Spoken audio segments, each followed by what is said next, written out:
Escuelita y juguila pishqayki.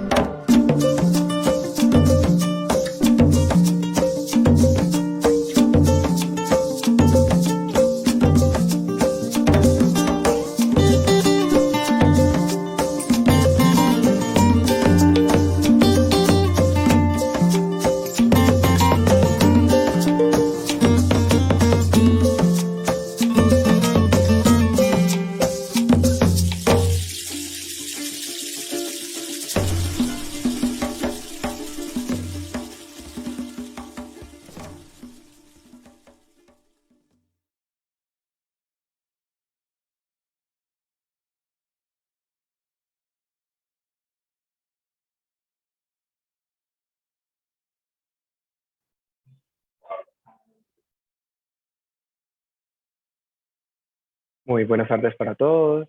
Quiero saludar cordialmente al público de todos los que se nos están apreciando esta reunión. Esta es nuestra tercera charla de nuestra Ágora Queer, nombrada Narraciones Queer, Memorias LGBTIQ+. En nuestros invitados contamos con la participación de Andrés Forero, del Museo Q, y Juli Zapata, quien es curadora asistente, maestre en artes plásticas y también es artivista. Eh, Quiero recordarles las alianzas que tenemos en Ágora Queer con Retina Latina, con Bluma Cine y la maestría en cine documental de la UPB.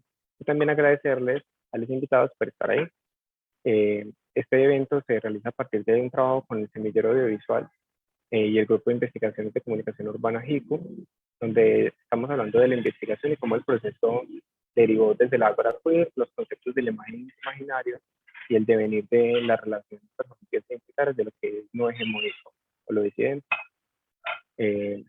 Para empezar, quiero hablar un poco del Museo Q. El Museo Q es un museo anormal, rarito, y sin muros y en constante tránsito. Es una iniciativa museológica de la sociedad civil, sin ánimo de lucro, de carácter voluntario, con la misión de recuperar, comunicar y visibilizar las historias y las memorias de las personas LGBTIQ como parte del relato nacional. Creemos profundamente que los museos, con o sin muros, tienen el potencial suficiente para subvertir cánones, transformar estereotipos y promover avances en los derechos humanos. Son lugares ideales para afrontar de manera directa, positiva e incluyente, vidas que históricamente han sido marginadas y en algunos casos deliberadamente silenciadas. El Museo Q no tiene una sede permanente, sin embargo, activa espacios físicos y virtuales y se asocia con otras instituciones para crear proyectos y procesos desde las narrativas alternas, como actos de resistencia y resiliencia. Igualmente, Andrés Forero Parra, Andrés Forero estudió arquitectura en la Universidad de los Andes, culminó su maestría en museología con un grado meritorio de la Universidad de Leicester, coordinó el desarrollo arquitectónico del Museo de la Memoria en Bogotá y apoyó el fortalecimiento de museos comunitarios como el Museo Itinerante de la Memoria y la Identidad de los Montes de María. Tuvo el proyecto ganador de la Bienal de Arquitectura en el 2020. Trabajó en la presentación de Colombia en el Smithsonian Folklife Festival y realizó la investigación del Plan Especial de Manejo y Protección para el Bien de Interés Cultural en el ámbito nacional, Casa Guillermo Bermúdez. Cofundó Museo Q y desde allí gestiona exposiciones y proyectos culturales para IDARTES, ARTBO y el Centro de Memoria y Paz y Reconciliación, el Museo de Arte Moderno de Bogotá, la Universidad de los Andes, el Jardín Botánico de Bogotá, el Instituto Goethe, la Cinemateca de Bogotá, Bibliored y Odeón. Actualmente hace parte del Curatorial Research Collective de TU como candidato doctoral investigando sobre museos y difusión de la arquitectura en Colombia. También tenemos a Juli Zapata Rincón. Ella es maestra en artes plásticas de la Universidad Nacional de Colombia, en Medellín, curadora asistente en el Museo de Antioquia y docente de cátedra en el Instituto Tecnológico Metropolitano de Medellín, en el ICM. Su interés en sistemas de investigación giran en torno a los estudios de género y identidades no hetero u homonormativas. Desde allí ha construido diferentes propuestas y acciones activistas. Ha acompañado varios procesos con comunidades y poblaciones diversas en diferentes proyectos que hacen parte del programa Museo 360 del Museo de Antioquia, como La Esquina, Vitrinas y Residencias Cundinamarca. Curadora de las exposiciones de Anónimas a Manifestantes y La Consentida de Andrógeno, en el marco de la conmemoración de los 140 años del Museo de Antioquia. Ha hecho parte de diferentes conversatorios, ponencias y conferencias en instituciones como el Centro Nacional de Memoria Histórica, la Alcaldía de Medellín, el Centro de las Artes de San Luis de Potosí, México, la Universidad de Toronto, la Universidad de Antioquia, entre otras más instituciones. De igual manera ha escrito distintos artículos para revistas como Histeria, Agenda Cultural de la Universidad de Antioquia, Además que algunas de sus obras han sido publicadas en varias revistas. Ha participado igualmente en exposiciones en Medellín, Cali, Bogotá y países como México, Ecuador y Guatemala. Muchas gracias a los dos por venir acá, por participar en este evento. Como saben, este es un evento trabajado desde el semillero investigativo, formado por estudiantes de principalmente la Facultad de Comunicación Social y Periodismo de la UPB, y en ellos, en nuestra experiencia y en nuestro trabajo investigativo, hemos acercado el concepto queer desde esa cuestión de la heteronormatividad, pero tenemos que saber y entender que lo queer es un concepto bastante amplio. Entonces, para abrir esta conversación quisiera entender o saber cuál es su opinión de qué es lo queer.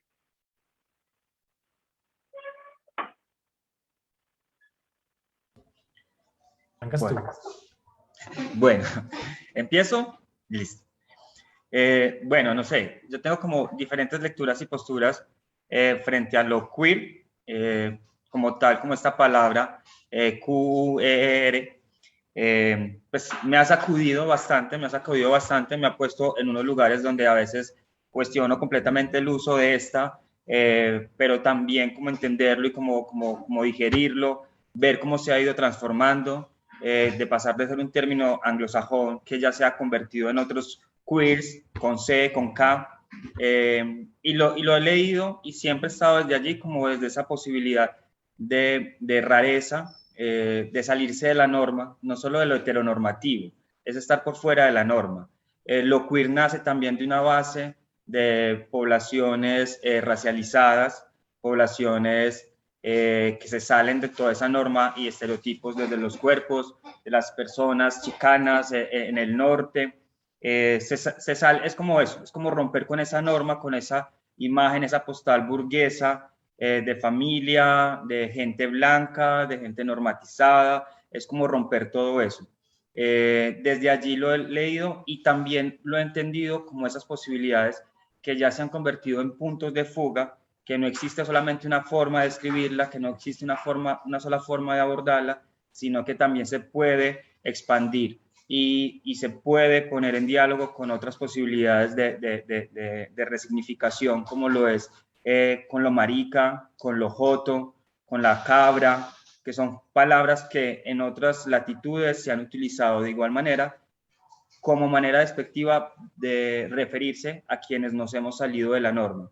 En mi caso, por ejemplo, he buscado reconocerme y reivindicar o darle la fuerza a la palabra como marica o como loca o como pluma, que es muy de nuestro contexto, que es también como se reconoce lo queer, como pasar de ser un insulto a reconocerse como algo de resignificación, de poder, de por más que quieras insultarme y destruirme con X o Y palabra, sí lo soy, lo resignifico, no importa la identidad de género, no importa cómo es de ese lugar, sino como es de esa intención de desbaratar un término que te quiere atacar, que te quiere ofender, es apropiárselo y decir, sí, lo soy, y siento que eso se puede ver en otras latitudes, en todo el territorio de Ayayala, entendiéndolo como también como con ciertas especificidades, pero que compartimos como esa base de la rabia y de no dejarme insultar ni destruir por una palabra a la que yo le puedo dar mucho poder, mucha fuerza cuando la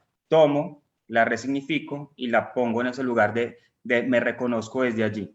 Entonces veo lo queer como esas posibilidades de fuga, como esas posibilidades que se pueden encontrar en muchos lugares y que se pueden ir interconectando. Y ese de cuestionar esa normatividad que no es solamente desde las identidades de género, no es solamente la heteronormatividad, porque también es controvertir la homonormatividad, que es también controvertir esos ideales de cuerpos que también nos han vendido desde muchos medios, es luchar también en contra de lo que es la gordofobia, de lo que es esas luchas contra las personas migrantes, las personas racializadas, es como luchar también como contra todas esas violencias que el sistema normativo ha impuesto históricamente frente a quienes nos salimos de estos por distintos lugares. Claro que sí, muchas gracias, Juli. Cuéntanos, Andrés, desde tu experiencia, ¿cómo defines lo queer? Pues voy a aprovechar la oportunidad, igualmente muchas gracias por la invitación. El año pasado, precisamente con el colectivo de Museo Q, publicamos un libro digital que las personas, todos ustedes, pueden descargarlo gratuitamente en la página www.museoq.org. El libro se titula Devenir Queer al límite del patrimonio, y precisamente pues en la introducción pues nos vimos abocados a responder, bueno, ¿qué es queer? ¿Y qué significa eso queer? Entonces voy a permitirme leer esos pequeños fragmentos, no es más de un minuto. Entonces escribimos allí: queer es cuerpo y sexualidad, queer es acción, movimiento y tránsito, queer resiste identificaciones, es eso, es él, es ella, es ella, es algo, es asterisco. Queer es variado y variable, es efímero, una acción finita, a veces autoaniquilada. Queer es insulto, queer es rarito, queer es queer con C, queer es queer con K, queer es queer con Y, queer es queer con diéresis sobre la U. Queer es traspasar límites, umbrales, fronteras, márgenes, vigilancias. Queer molesta, rasga, tuerce. Queer es desvío, es otro final. Queer es fábula, utopía y fantasía. Queer es un desafío, es una intersección. Queer es economía, arquitectura política. Eh, a diferencia, digamos, de pensar como estas disciplinas por separado. Dos cositas que me recordó ahorita la intervención de Juli. Hay un texto muy bonito publicado en 2005 que se llama precisamente como Teoría Queer: Poéticas, Bolleras, Maricas, Trans y Mestizas, en donde precisamente hablan como del origen etimológico de la palabra queer, y aunque muchos pensamos que queer es anglosajón, en realidad es germánico, viene como del alemán, muy antiguo, que significaba como torcer, desviarse, girar. Entonces, en este texto, digamos, posibilitan como un significado acerca de lo extrañamente direccionado o raramente posicionado. Entonces, bajo esos términos, digamos, entendemos también lo queer dentro del Museo Q, como esa posibilidad también como de desvío.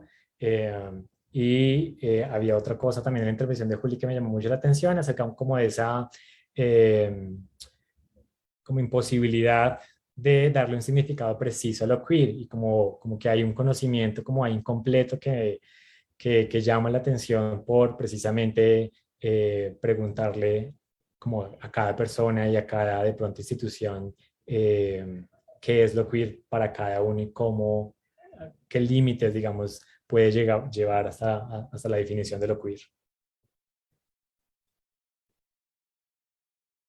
Claro, y incluso usted mencionó cómo esa búsqueda de una definición o de acercarse a un concepto interpela tanto en lo que es la imagen, los conceptos sociales. Incluso, Juli, mencionaste una lucha en cuanto a temas de esos cánones de belleza o la gordofobia. De alguna manera, ustedes han experimentado que en esa búsqueda o en ese acotar de lo queer también interpela lo que es la imagen.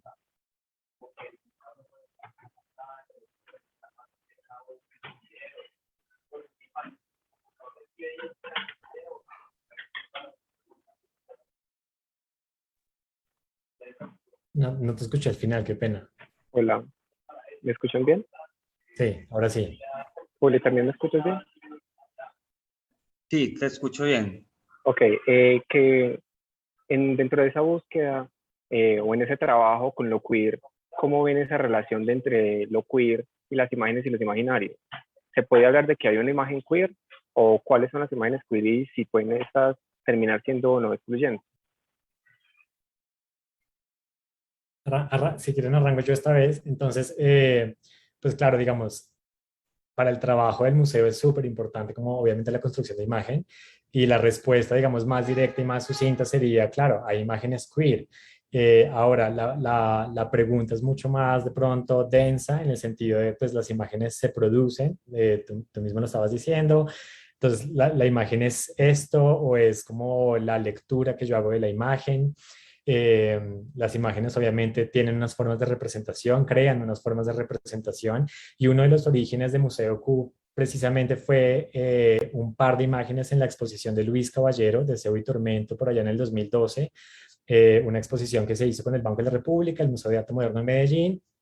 Tuvimos la oportunidad de visitar esta exposición y, digamos, al salir de la exposición nos parecía que había una, de pronto, distancia entre las imágenes que estaban exhibidas y la forma de hablar de ellas, porque precisamente en la exposición, digamos, claro, la curaduría hablaba del deseo, precisamente como una de las características esenciales como de la obra de este artista colombiano, y en cambio en el texto solamente había una frase muy casi que enclosetada misma en donde hablaba acerca de como el deseo homoerótico, encontrar ese deseo homoerótico en uno de sus viajes a París. Esa es la única referencia que había en todos los textos acerca como de ese deseo, y entonces nos parecía que, digamos, la pregunta hace mucho eco ahorita acerca como de ese origen de, pues, de la misma iniciativa, acerca de, pues, cómo es posible que las imágenes, digamos, que están allí, para algunas personas, digamos, esas lecturas quedan completamente excluidas, o pues digamos que de pronto puedan no tener, no ser tan visibles para algunas personas y para otras sí. Entonces, claramente las imágenes ahí entran a jugar un papel súper importante como en la estructura de las narraciones, en las representaciones que hacemos de ellas. Y bueno, más adelante, digamos, podríamos hablar de cómo los museos también, pues no solamente es la imagen, pero también como la conjunción del texto, el espacio y como la experiencia que tienen las personas dentro de esos espacios.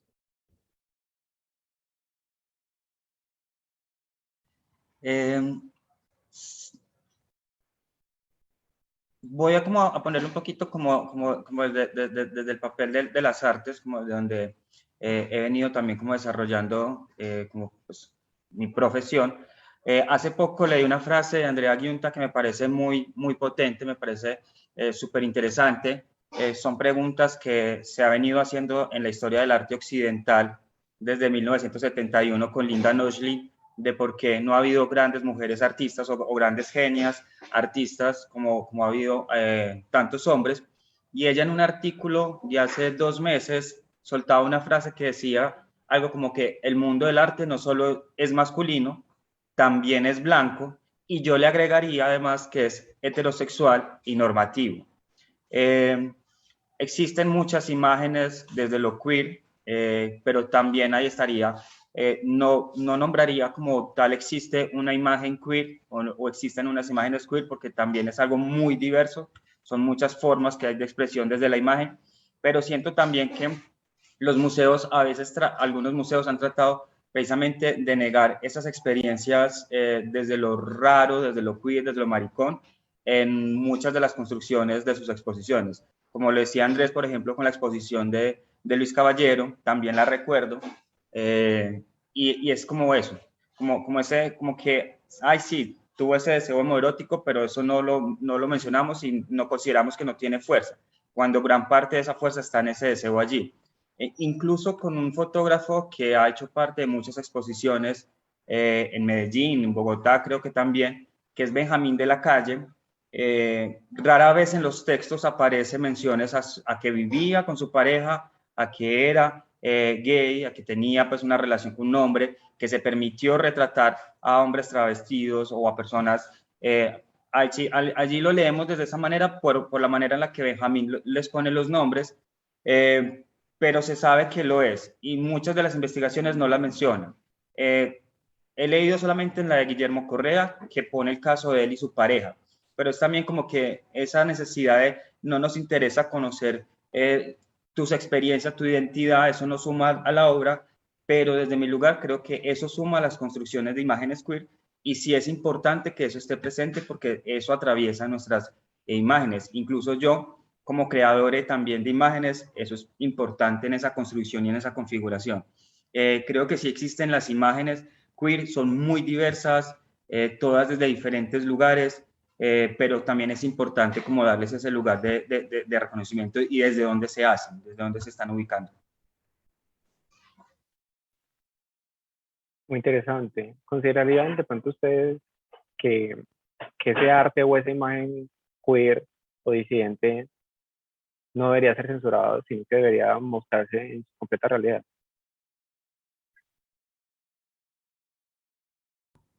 Pues ya nos han censurado demasiado tiempo, ya hemos sido demasiado censurados.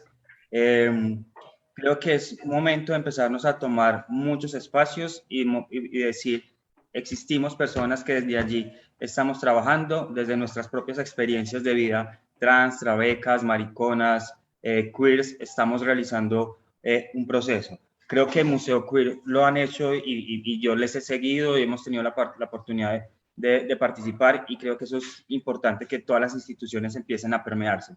Un museo debe ser un museo que esté abierto a los cambios, que sea de hecho también me va a permitir copiar una frase textual de Miguel González, que dice que los museos deben de ser cada vez más una institución porosa, abierta, sensible al cambio social y a las nuevas demandas, realidades y debates. Un museo nunca debe dar la espalda a lo que ocurre, sino propiciar, como en este caso, la reflexión y el análisis sosegado, la visibilización de colectivos muchas veces ignorados. En definitiva, atender la diversidad humana. Y ya durante muchos siglos la historia oficial nos ha tratado de borrar, de quitar del mapa. En la conquista trataron de eliminar a las identidades cariwarmi o a estas que se fugaban y que no entraban en ese binarismo occidental impuesto, y es momento que desde los museos y de cualquier espacio se puedan empezar a permear y se puedan empezar a tomar esos lugares y mostrar que aquí estamos, que siempre hemos estado y que siempre vamos a estar.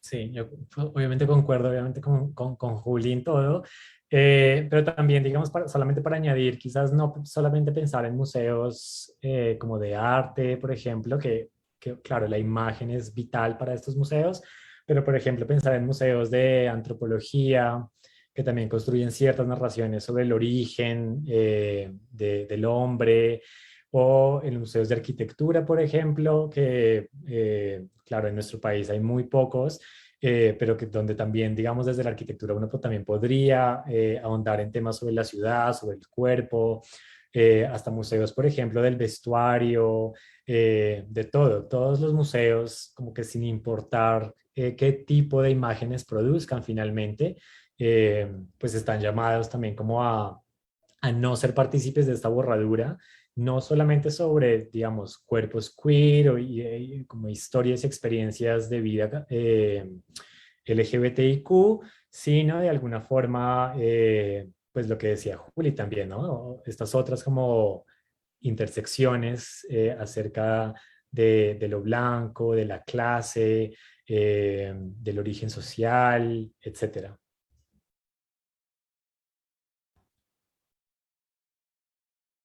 Desde sus respectivas experiencias en el trabajo con museos, ¿cómo consideran ustedes que el museo debería aproximarse o conectar ese arte que tiene una representación de lo queer, una representación de una comunidad o de una población LGBTIQ desde la misma museología o la museografía?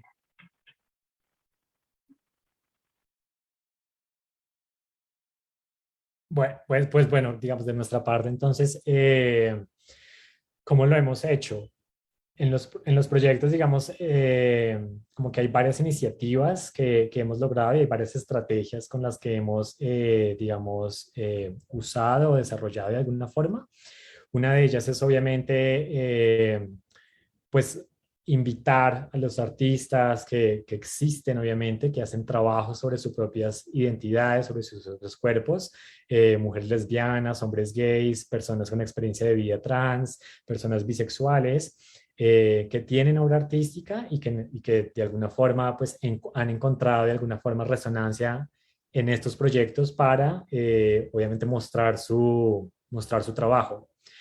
Otra de las estrategias, digamos, precisamente es en las exposiciones que hemos podido lograr, generar espacios de participación con el público, sea a través, por ejemplo, de cartografías o preguntándole a la gente como que comparta experiencias personales o sus respuestas frente a algunas de los temas que tocan la exposición, porque de alguna forma pensamos, y es una como como un eje principal dentro de Museo Q, no generar espacios en donde terminemos hablándonos nosotros mismos y nosotros mismos con nosotros mismos, sino de alguna forma entablar diálogos con esas otras personas que de alguna forma sienten que lo rarito está allá afuera y no es parte de ellos.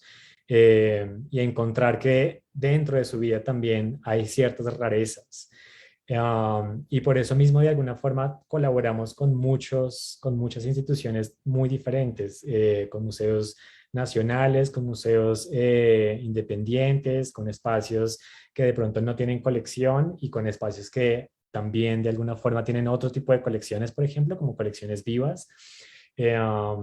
Y quizás otra también estrategia importante con la que hemos desarrollado este proceso es precisamente como esa errancia y encontrar como en ese trasegar y como en esa posibilidad de no tener un espacio físico, pues la oportunidad de hablar con diferentes públicos y de encontrar otras historias en cada como parte del país al que hemos podido llegar, que tampoco ha sido muy grande, pero que de alguna forma ahí vamos como viajando, itinerando, ojalá cada vez más.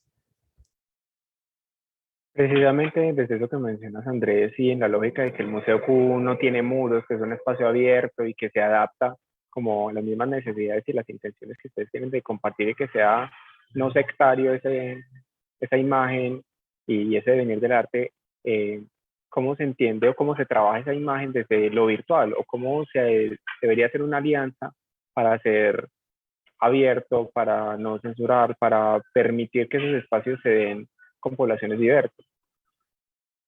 Hay un proyecto, digamos, que estaría muy interesante también para el proyecto de investigación que ustedes están planteando, que fue un proyecto que hicimos el año pasado en medio de la pandemia, que se llamó Residir, que precisamente Juli participaba ahí. Nosotros la idea de la residencia la estábamos considerando ya antes, como qué significaría residir en un museo que no tiene espacio físico. Y cuando empezó la pandemia, pues dijimos, hagámoslo ya mismo y hagámoslo de manera virtual para residir de alguna forma en la página de Instagram de Museo Q. Ahí hago un paréntesis que, digamos, Museo Q no se considera como un museo virtual porque, digamos, la virtualidad para nosotros o las redes sociales o la página web son un recurso que tenemos para dar a conocer lo que hacemos en el espacio físico, pero el espacio físico es fundamental para nosotros. Entonces, de alguna forma, Instagram en ese momento, como a muchos museos les pasó, también se volcaron a las redes sociales. Hicimos esta residencia y la residencia consistió pues en 25 semanas continuas y cada artista, cada invitada de alguna forma habitaba durante una semana en esa página web. ¿Y cómo era la residencia? Pues cada artista autónomamente decidía qué imágenes poner, bajo qué tema. Digamos, yo recuerdo que en la invitación obviamente les invitábamos a hablar de cualquier tema que quisieran. Claro, Instagram tiene algunas limitaciones de temas. Por ejemplo, si un artista quisiera hablar sobre suicidio, tiene algunas, como de alguna forma, fronteras que hay que empezar a, de alguna forma, no borrar, pero integrarse de alguna forma, o manejar esos mismos límites que las plataformas imponen. Y entonces, así como Instagram también tiene, digamos, fronteras y límites, pues los museos también como que automáticamente tienen sus límites como históricos o de eso nunca lo hemos hecho, de estas formas hay que hacerlo. Entonces, esa fue una oportunidad, digamos, en la que le dimos totalmente autoridad a los artistas para que ellos decidieran qué tipo de imágenes querían, cómo, qué tipo de temas, qué tipo de preguntas querían aportar, también usando las herramientas como a su favor que tenía esa red social, los videos, los lives, la oportunidad de grabar de pronto videos más extensos y ponerlos de alguna forma. Entonces me ocurre que ese proyecto podría ser muy interesante de alguna forma para que después ustedes lo puedan también, digamos, explorar mucho más. Y obviamente, de alguna forma, digamos, si a alguien después le interesa, también tenemos alguna retroalimentación de los mismos artistas que participaron y cómo sintieron de alguna forma esa posibilidad de participar como en esa virtualidad. Claro, y muy interesante que me mencionas el trabajo que tuvo Juli. Juli, tú al principio hablaste que no solo eres curadores, sino también creadores de imágenes y de producción audiovisual. ¿Cómo fue esa experiencia en el compaginar con Andrés, en vivir ese establecimiento en un museo semi-virtual o no, quizás sí, tal vez de pronto? No, para mí fue súper importante ese proceso. De hecho, ya habíamos colaborado antes en Cali también, presentando los Evangelios según Santa Patricia, y que también se presentaron como parte del cierre de la residencia con Museo Q. Creo que pues, es importante ese tipo de espacios también que permitan como desde... O sea, de alguna manera, esto de la virtualidad permitió darse cuenta de las posibilidades que existen de conexión de diferentes partes del mundo y de participación y de trabajo colaborativo y de muchas otras formas al permitir volcar un poco esa mirada hacia lo virtual. Obviamente me encantaría luego de manera presencial y que sea en muchos lugares, que se pueda ocupar bastante. Eso sería también esencial y me gustaría bastante. Pero creo que ese tipo de espacios son importantes también que se den desde allí, como que se den desde allí y que dan esa posibilidad de abrir puertas, de abrir ventanas y de conectarse, y también de manera presencial se empiezan a cuestionar y preguntar esas posibilidades de participación de a quienes nos salimos de esas normas. Y aprovecho también desde tu trabajo como curador en el Museo de Antioquia, que sí se da para espacios más presenciales, para eventos donde la experiencia puede ser un poco más vivencial de alguna manera, para que nos cuentes un poco por algunas de las exposiciones o esta aproximación que le da tu trabajo como curadores alrededor de la imagen en una representación LGBTIQ+. Sí, de hecho, bueno, aquí voy a compartir un par de fotos de la exposición. Actualmente se encuentra en exposición pues hay una que es la que hice la curaduría, ahí ya se ve la pantalla, sí. Sí, vemos la pantalla. De la cual hice la curaduría, que me gusta bastante conectarla con lo que ahorita Andrés hablaba, como de no ser un espacio, pues como no estar encontrándonos solo entre nosotros, sino también como dialogar como con otras posibilidades. Y el proyecto de La Consentida es parte de un proyecto macro que tiene el Museo de Antioquia, que busca abrir sus puertas y sus ventanas, porque pues estamos ubicados en pleno corazón del centro de Medellín.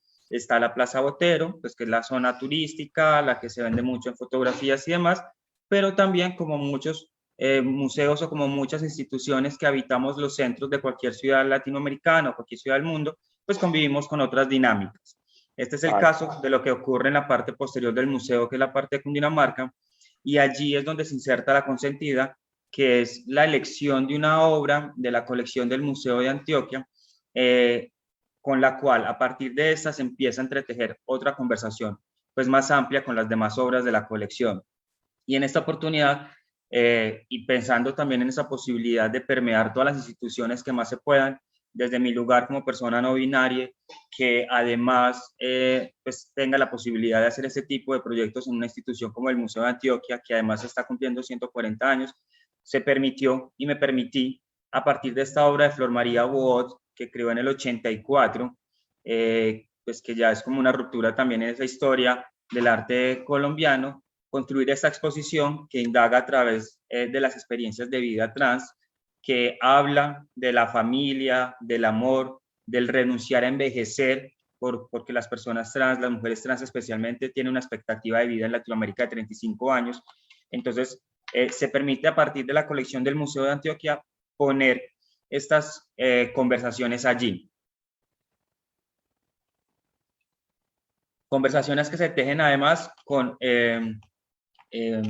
textos, acompañada de frases de autoras como Loana Berkins, Laura Weinstein, Paul Preciado, que permiten generar diferentes conexiones entre las obras que están allí expuestas. Pero también es una invitación a cuestionar mucho de esa historia del arte occidental.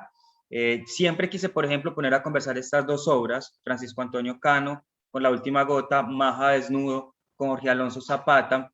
Son dos obras que tienen una diferencia de 100 años, pero que me permiten de nuevo, y ambas me encantan, pero me permiten de nuevo ratificar y de hecho, incrustar un poco en la consentida algunas de las artistas invitadas, y es que aparecen estas dos mujeres representadas con 100 años de diferencia, pero de nuevo es esta mirada de persona hombre que ve el cuerpo de la mujer, que es muy común en la historia del arte. Además, pues son dos mujeres, una que está por alguna manera muy tímido, su sexo no se lo evidencia, Francisco Antonio Cano no lo muestra, Jorge Alonso sí exhibe una mujer completamente allí recostada, exhibiendo su cuerpo libremente, pero es de nuevo esa mirada de hombres cis viendo el cuerpo de la mujer o viendo el cuerpo de la otra edad. Entonces eso me sirvió de excusa además para que en esta consentida, creo que es la segunda del montón que hemos hecho, porque pues es un proyecto constante, que se inviten artistas trans de la ciudad que desde sus propias experiencias de vida hablen y aborden temas alrededor de esto. Por eso aparecen invitadas artistas como Ana Lu, La Feral, con Val Trujillo, aparece La Toya de Atocha o La Toya Inés, que también es una artista de aquí, de la ciudad. Aparece además una colectiva que es Pájara Pinta, que es una colectiva de danza contemporánea, que además también está conformada por personas trans, que hablan también en sus obras de lo que es la calle, de lo que es el trabajo sexual, de lo que son las mujeres trans. Entonces, me permito hacer eso también para cuestionar eso que ocurre, que en los museos muchas veces se replica, que es unos hablando por otros, hablando por otras, hablando por la otra edad, desde esa mirada también que no ha vivido esas experiencias, y la exposición se permite hacer eso. Es como, venga, es que existen personas con experiencias de vida trans que también desde las artes, tal vez muchas no han pasado por una academia, porque también son experiencias de vida que renuncian muchas veces a una formación profesional, entonces crean desde otros lugares. Entonces la exposición también es como decir eso, como venga, están allí y también tenemos procesos de creación desde lo plástico, desde lo visual, y tenemos nuestra propia voz y podemos hablar por nosotros. Entonces también busca un poco eso la exposición que se está llevando a cabo ahora, que de hecho va hasta el 30 de enero, y es eso. Y es esa posibilidad de insertar, es esa posibilidad de que como curadores en el Museo de Antioquia, una de las instituciones museísticas desde el arte contemporáneo o contemporáneos de arte en la ciudad y en el país, pues al tener la posibilidad de hacerlo esto, también tengo que gritar y tengo que poner esas experiencias de vida que me han permeado y de las cuales hago parte, y que si no lo hacemos nosotros, difícilmente otras instituciones lo permiten o lo terminan haciendo desde un discurso muy blanqueado, como ya ha ocurrido en otras ocasiones. Muy interesante lo que traes a colación, Juli, y es que no solo es tener el espacio de un museo, de una exposición abierto para todo público, sino pensado y creado desde todo tipo de personas. Y tú traes un concepto que es esa mirada de hombre blanco cis, que muchas veces es el que también llega a juzgar o a delimitar o a demarcar lo que es o no arte o lo que entra en cánones de validez. Desde tu experiencia también como creador, y también esta pregunta para Andrés, ¿cómo debería estar enfocado un trabajo con una exposición que sí sea abierta, que sí sea consciente de que no solo hay una versión y una sola postura? Pues yo creo que el ejemplo que pone Juli es bastante buenísimo, pero voy a compartir también entonces, déjame aquí compartir la pantalla un segundo para mostrarles algunas, ahí lo ven.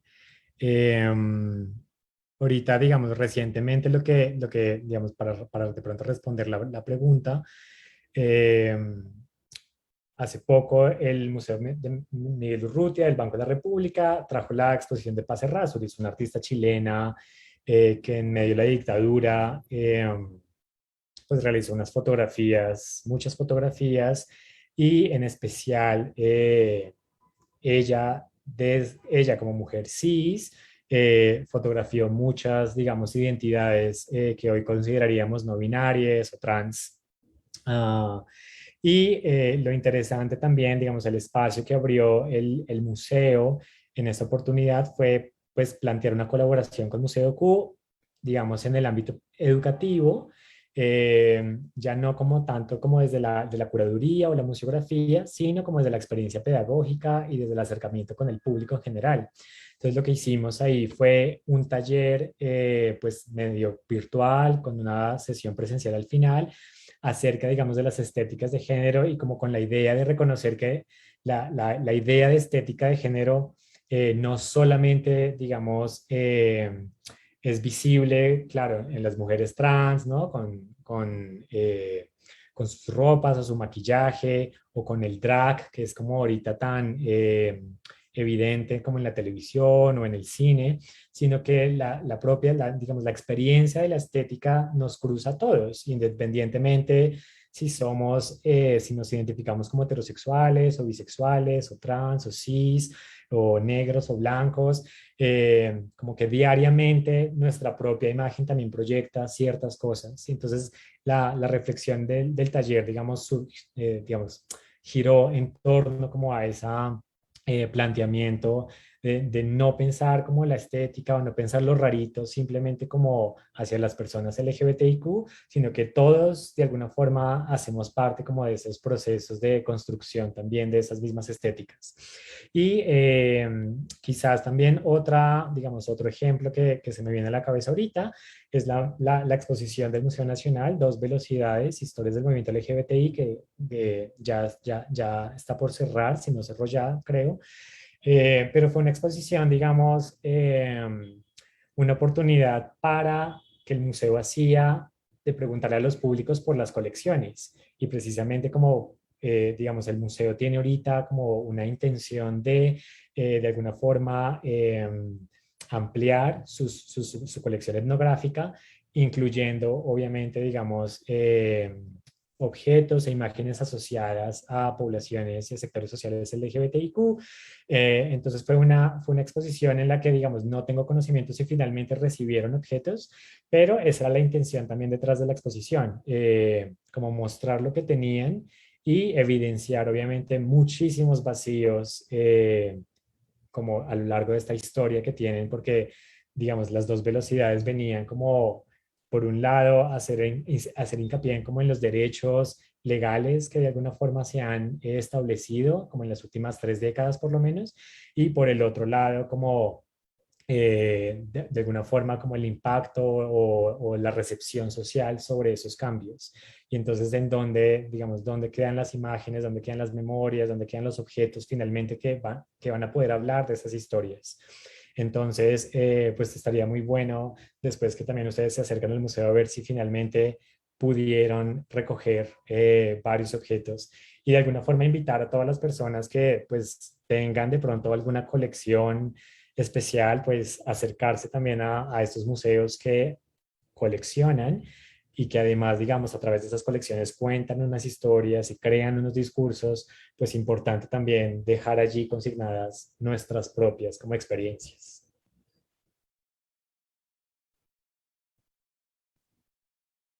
Muchas gracias, Andrés. Quería continuar esta conversación. Sabemos que, por ejemplo, el Museo Q trabaja principalmente en Bogotá, pero ha tenido trabajo y ha hecho unas intervenciones muy interesantes en diferentes ciudades. Y ya aterrizándolo un poco al contexto local, ¿qué consideras tú en cuanto a la escena queer o la escena de los imaginarios en el Valle de Aburrá? Sí, podríamos hablar de Medellín como un escenario particular o un escenario queer.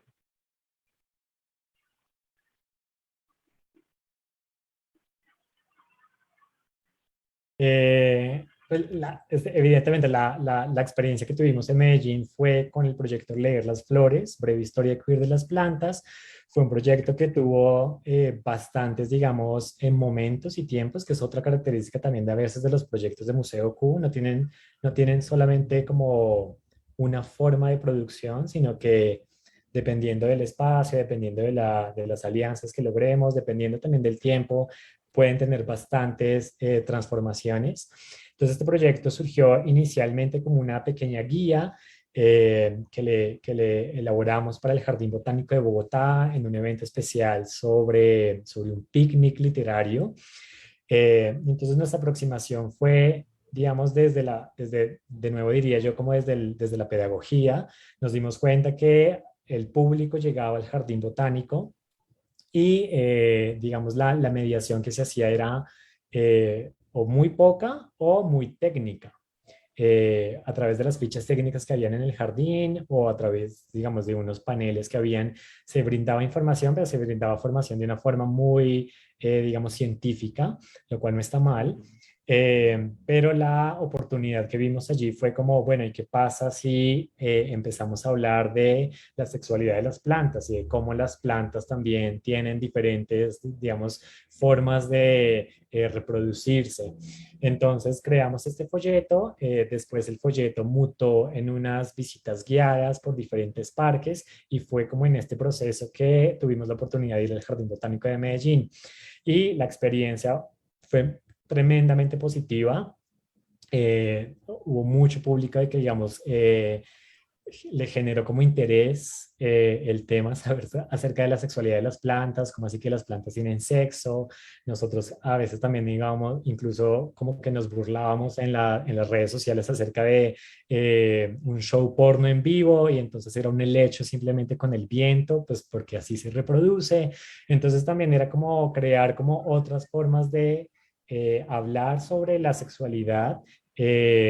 Desde otros también, digamos, actores, en este caso las plantas, para crear también otras dinámicas. Entonces, yo creo que esa posibilidad, digamos, de habitar de alguna forma el espacio de distinta forma, a través como de otras perspectivas, pues es súper importante, tal cual como fue aquí en el Jardín Botánico, pero así también puede, digamos, ser en otros espacios. Imagino yo, por ejemplo, un bar, digamos, aunque estamos acostumbrados a ir a hacer determinadas funciones ahí, seguramente que hacer una intervención de pronto en un espacio así puede llevar a otras dinámicas, o en una iglesia, o en un zoológico, como que esa oportunidad de pronto de como darnos la oportunidad de habitar el espacio de otras formas también puede generar otras imágenes, otras narraciones, otras construcciones, otras preguntas también.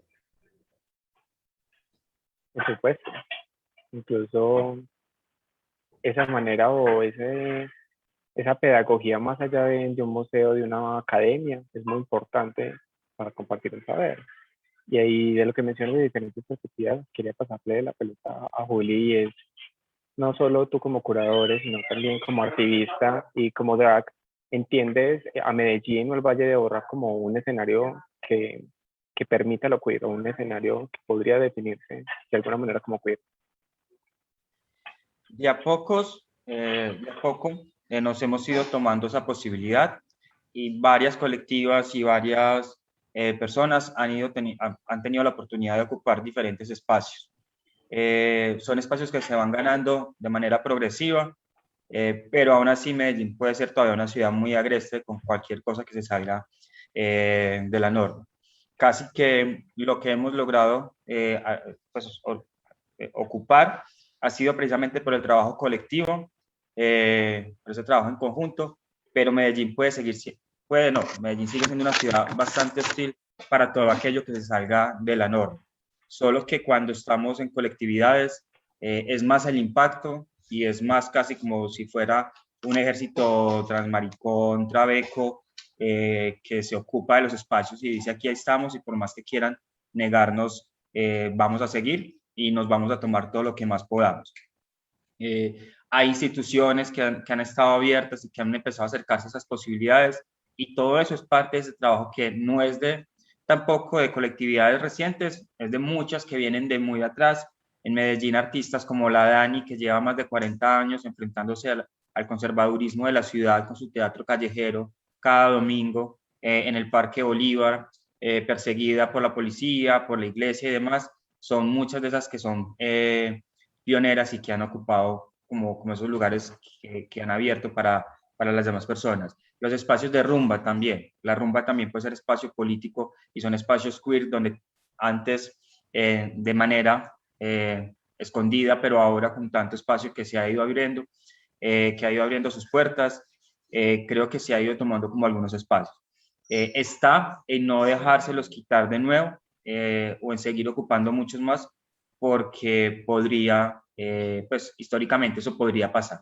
Ha pasado y se han borrado muchas de estas historias y hay personas que están interesadas en eliminar esas historias, esas posibilidades de creación y están en ese ejercicio de seguir construyendo y ocupando.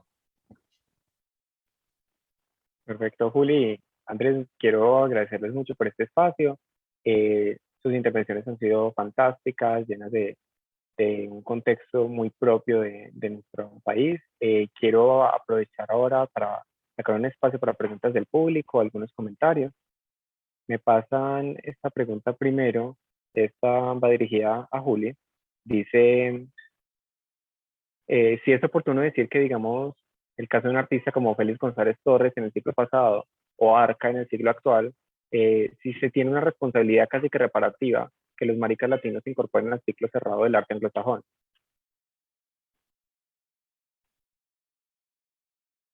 Juli, no te escucho. ¿Me repites, porfa, la pregunta? Claro que sí. Sí es oportuno decir que, digamos, que en el caso del artista Félix González Torres, en el siglo pasado, o Arca en el siglo actual, se tiene una responsabilidad casi que reparativa que los maricas latinos se incorporen al ciclo cerrado del arte anglosajón o el arte blanco. Pues creo que debemos tomarnos cada espacio, debe ser desde cada lugar también. Tenemos mucha potencia desde el lugar en el que estamos. Creo que está en tomarnos nuestros espacios, nuestro lugar, desde donde estamos, desde donde están nuestras luchas, porque también entiendo que es importante entender como desde lo interseccional creo que también es importante entender o vernos desde las diferentes dinámicas que tenemos en el lugar que ocupo, porque como marica que vive en Medellín, no vivo y no puedo hablar y no puedo, o mejor no puedo hablar, no dármelas de ser la voz de una marica que vive en un pueblo a 5 o 6 horas, que tiene unas violencias totalmente diferentes. Entonces, más allá desde ese lugar de querer incluso insertarse en esos circuitos anglosajones blancos y demás, creo que está en el gritar desde acá. Está en gritar desde acá, está también en el de desubicar, desocupar, en el de voltear los mapas, en el de voltear esas ideas, esos mapas que todavía siguen haciendo esos ejercicios de poder que nos muestran el norte, como las superpotencias y demás, darles la vuelta y enunciarnos desde el lugar en el que estamos, ubicarnos desde allí, que tenemos mucha fuerza, tenemos mucha voz y tenemos mucho que decir desde el lugar en el que estamos y que nuestros gritos alcancen cualquier hemisferio y cualquier lugar. Claro que sí. Otra pregunta del público. Nos dice qué relación va entre el arte y el VIH y las representaciones que se han hecho tanto de obras hechas por artistas positivos y quienes leen o crean esas imágenes. Por ejemplo, el caso de Lorenzo Jaramillo, su obra misma, y la película de Luisa Espina, o por ejemplo el trabajo de Fernando Arias. Sí, yo creo, mira, voy a hacer una cuña, porque el próximo 1 de diciembre vamos a tener una pequeña alianza con la Cinemateca de Bogotá y una organización que se llama Visual AIDS, eh, que tiene una trayectoria inmensa precisamente sobre, digamos, arte relacionado y prácticas artísticas relacionadas con el VIH. Eh, Va a haber una proyección específica y unos documentales que acaban de ser varios artistas pues, en el mundo, y va a haber un conversatorio muy especial. Yo creo que el VIH, digamos, es probablemente un punto ciego de muchos museos todavía, porque claro, cuando uno revisa de pronto la historia de exposiciones, digamos, con temática LGBTIQ, que en alguna vez momento lo hice, hay unas en la primera década del 2000, hay algunas muy referidas como a lo drag, y como a esa otredad.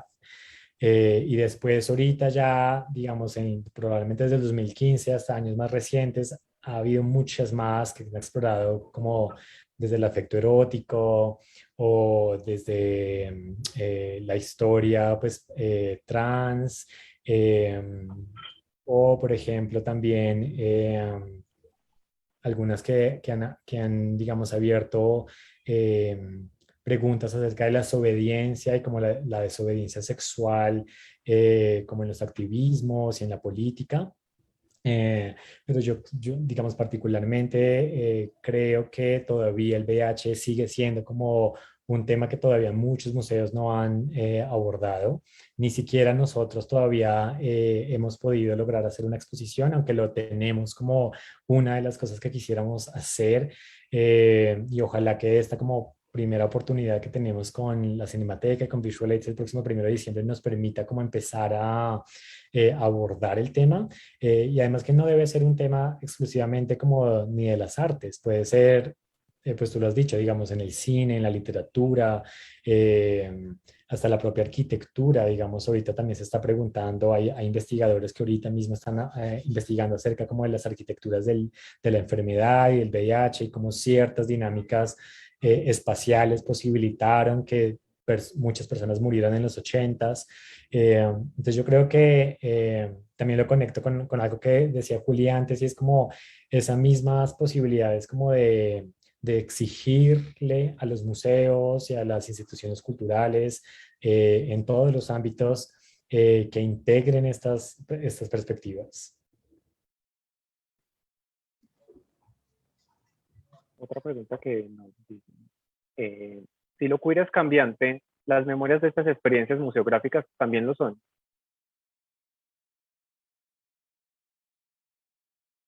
Yo diría que sí, digamos, y esa es una de las como características que antes resaltaba en nuestros proyectos. Digamos, con una de las exposiciones que hicimos, la primera, Lo que se ve no se pregunta, que digamos tenía como una pregunta detrás acerca de la idea del closet. eh, Hubo una puesta en escena inicial eh, en una galería aquí en un barrio en Bogotá y después tuvo otra puesta en escena con otros artistas, con otras preguntas en la Universidad de los Andes.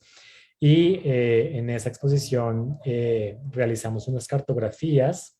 De pronto acá puedo compartir rápidamente la pantalla para mostrarles. Y se me perdió. Ya está. Hicimos unas cartografías en donde obviamente las preguntas y digamos, las relaciones que surgieron en esas cartografías con el espacio, pues obviamente son muy distintas. Y eso nos gusta de alguna forma porque nos hace obviamente identificar que, digamos, lo oí en alguna charla que ustedes tuvieron hoy más temprano, pues las mismas, digamos, posiciones y las mismas formas de habitar en un determinado espacio inciden bastante pues en las dinámicas y en la vida que cada persona va a tener. Así como decía Julio ahorita, digamos, obviamente no es lo mismo hacer esta exposición del closet en Bogotá, que en Medellín, que en Arauca, y ojalá tuviésemos la oportunidad de hacerla y de viajar por todo el país preguntando y haciendo estas mismas cartografías en todas las ciudades, y así mismo las narraciones van a ser completamente distintas. Así que yo creo que sí, las mismas puestas en escena seguramente tienen que cambiar, y hay una pregunta también muy de pronto especial acerca de qué sería una museografía queer.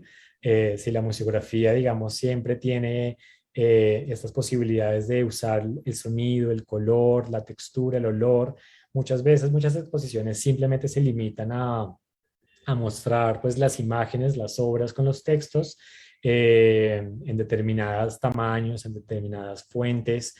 Pero, no nos, pero digamos, ahorita ya hay, digamos, publicaciones acerca del diseño gráfico desde una perspectiva feminista, desde una perspectiva no binaria, así que también, digamos, la pregunta por la museografía, que obviamente incluye la arquitectura, el diseño gráfico, como la experiencia en el espacio, pues genera también muchas preguntas acerca de cómo el cuerpo puede transitar por esa galería y de qué formas de pronto un cuerpo específico comprende o entiende o hace unas preguntas distintas a otro cuerpo. ¿Qué opinas tú, Julio? Si la museografía No, debe adaptarse también a ese mismo devenir queer. no, concuerdo con Andrés. Igual, pues mucho del archivo de los registros y demás que van quedando, eso es lo que es nuestra memoria también. De alguna manera todavía, como bueno, desde ese lugar, desde las artes visuales, desde las artes plásticas, que es como desde el lugar en el que me ocupo, todavía existe cierta mirada a algunas manifestaciones artísticas que no encajan como desde lo contemporáneo, desde lo validado por galerías, museos, ferias, pues si no está en ese circuito ni lo voltean a mirar. Entonces creo que mucho de ese archivo también es importante proteger, cuidar, y va a ser un archivo constantemente en cambio, porque también pues vamos cambiando y las definiciones y nuestras posibilidades de existencia también van variando. Acá tenemos otra pregunta. Dice, lo cultural de lo popular, entiéndase el reggaetón, la música de plancha, las novelas, también pueden traer en esas ideas que cuestionan la burgués, ya que apuntan a públicos no burgueses, pero reproducen discursos blancos y machistas. Sí, de hecho, hablando, ahí quería hacer como esa diferenciación y lo conecto con lo que estaba mencionando antes, que todavía existe esta mirada sobre la alta cultura y la cultura popular, pues no es más que una forma de separar y dejar como todavía como ejercicios de poder de quienes tienen conocimiento para apreciar la alta cultura y la cultura popular, dejárselo para las masas. Pero a mí, de hecho, eso me ha empezado también mucho a ver como desde las contradicciones. A veces nos contradecimos bastante, somos seres en constante contradicción. Yo he hecho incluso ejercicios desde lo performático con un personaje que tengo, que es Francisco el Machirulo de Izquierda, en la cual hago una apropiación de una canción que es un tecno merengue que me gustaba bastante, me parece bastante, me movía bastante, pero cuando me detengo a escuchar la letra, me empiezo a encontrar con toda esta carga violenta del machismo que hay frente a algunas letras, que además también me permite cuestionar mucha de la mirada que existe hacia los géneros musicales, porque ahorita, en años recientes, está muy de moda cuestionar todo el reggaetón, que el reggaetón es machista, que el reggaetón es sexista y demás, pero si nos detenemos a ver cualquier género musical, pues vamos a encontrarnos con esto. También es como tener en cuenta que muchas de esas baladas, canciones que hacen referencia al amor romántico, pues a un amor romántico, violento y demás, quienes hemos entendido, quienes hemos empezado a cuestionar eso, somos personas que hemos tenido la posibilidad de acceder a unos conocimientos, a unas conversaciones, a unos lugares que nos han permitido identificar eso. No por eso podemos llegar a juzgar, a cuestionar a aquellas personas que desde los transformismos, por ejemplo, utilizan una canción súper romántica donde habla de un amor violento, romántico, pero que es un hit musical porque no ha pasado por otros procesos, no ha tenido la posibilidad de leerlo desde allí. Creo que eso sería continuar con ejercicios colonialistas que muchas veces se dan todavía desde la academia, de ser personas salvadoras, que venga, que es que usted lo que está haciendo está malo, que usted lo que está viviendo está mal, que esa música es la peor, venga, mejor váyase por este otro lado. Creo que tenemos que también ser un poco flexibles a la hora de ver y entender todo el contexto alrededor de quienes están presentando X o Y canción, digamos, de plancha o de cualquier diva en una escena de transformismo y demás.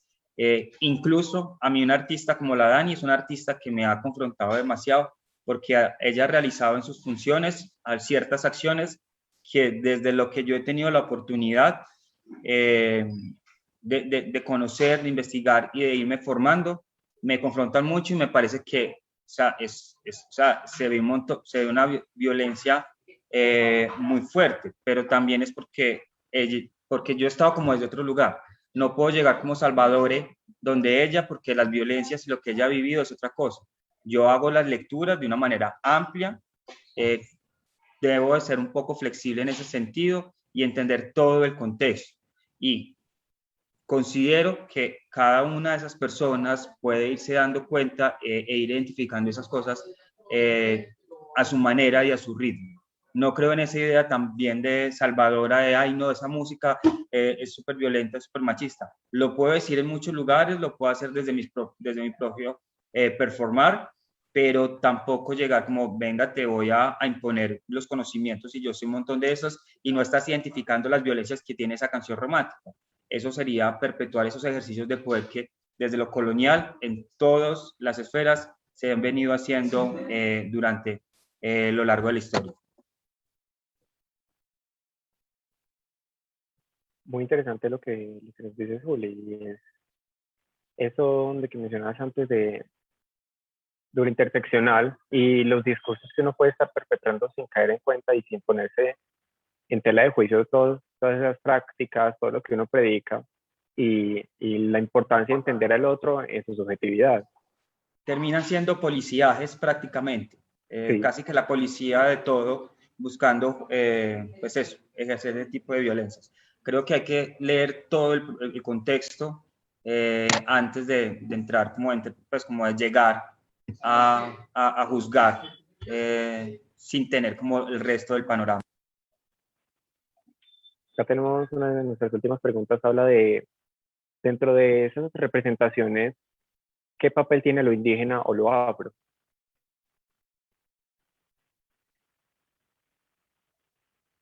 Pues yo creo, digamos, desde nuestra experiencia, digamos, yo creo que coincide mucho con lo que Julio ahorita decía, ¿no? Acerca también de esa misma diferencia entre lo popular, entre la alta cultura y lo popular. Pues ahí también de pronto encontraríamos de pronto un símil acerca de cómo ciertas historias y memorias, experiencias de vida desde lo indígena o desde lo afro han sido relegadas un poco para privilegiar de pronto otras experiencias.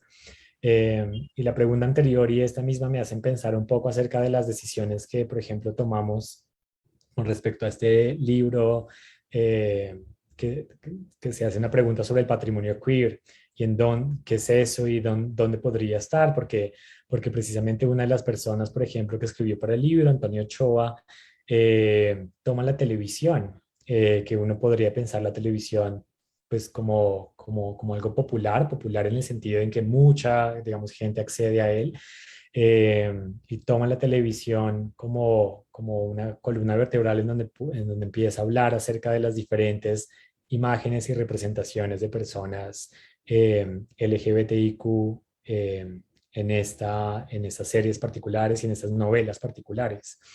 Y pensando ahorita también en lo afro y en lo indígena, pues hay voces también que de pronto desde lo afro también hicieron partícipe como de ese libro. Y yo creo que digamos, la estrategia que propone Juli puede ser replicada como en otras también dinámicas acerca de cómo en las exposiciones, si quiero hacer algo, por ejemplo, no sé, sobre mujeres afro-lesbianas, pues probablemente no sea yo un hombre cis gay, el que sea la mejor de pronto persona que tenga que contar esa historia. Probablemente debo ir a preguntarle a las mujeres afro-lesbianas, digamos, qué preguntas hay, qué historias tienen. Aunque, digamos, eso no quiere decir que uno como desde una posición no pueda, por ejemplo, aportar y hablar y conversar y entablar diálogos con esas otras identidades. Uno lo puede hacer, solamente que uno debe, digamos, reconocer sus propios sesgos, sus propias posiciones, así como Juli estaba diciendo, como sus propias experiencias que le han permitido ver el mundo de determinadas formas. Pues esas posibilidades también, digamos, generan otros diálogos con esos otros ojos que están allí también y que de alguna forma también le exigen que pues, sus historias y sus memorias sean incluidas en los museos.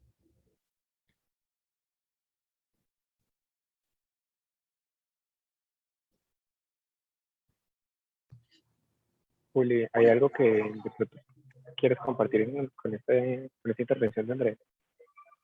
No, de acuerdo con Andrés, iba a agregar simplemente que también están los artistas indígenas, negras, afros, haciendo sus proyectos. Existen, lo están haciendo y están ocupando espacios, están ocupando muchos espacios ahora. Bueno, muchos no, han ido ocupando espacios. Hay proyectos tan importantes como el Museo Travesti del Perú de Giuseppe Campuzano, que amarca un punto también importante allí y que pone desde lo indígena también esa investigación y desde los pueblos y de las identidades que estaban antes de la conquista, artistas como Lucas Acevedo, como Mushe, también trabajando desde México. En el norte también hay artistas indígenas que ahorita se me olvida el nombre, pero le conocí por Instagram, pero que también desde su lugar como indígenas trabajan, como que desde allí trabajan y tienen como esa mirada desde el género y desde las disidencias. Bueno, quiero agradecerles a los dos. Han sido fantásticos en estar en una mesa de diálogo, Juli y Andrés. Agradecerles principalmente por su trabajo, por sacar el tiempo. Quiero recordarles a todos los que nos están escuchando y a ustedes también como invitados que esta Agroqueer hace parte de una investigación del Semillero y del Grupo de Investigación Urbana JICO de la UPB. Tenemos una alianza con Retina Latina, con Bruma Cine y la Maestría de Cine Documental de la UPB. Quiero invitarlos también a ver nuestra muestra audiovisual, escuchar las otras charlas que hemos tenido el día de hoy y para el día de mañana. Y también recordarles que tenemos esa muestra con Retina Latina, con el espacio de Cuerpes en el Ágora, e invitarlos a más espacios y sobre todo agradecer este tiempo. Gracias a ustedes por la invitación y nada, pues siempre me encanta como tener esas posibilidades de encuentros y de conversas.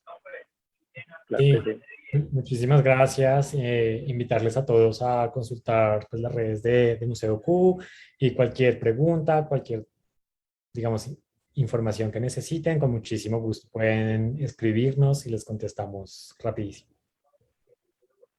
No, muchas gracias por todo.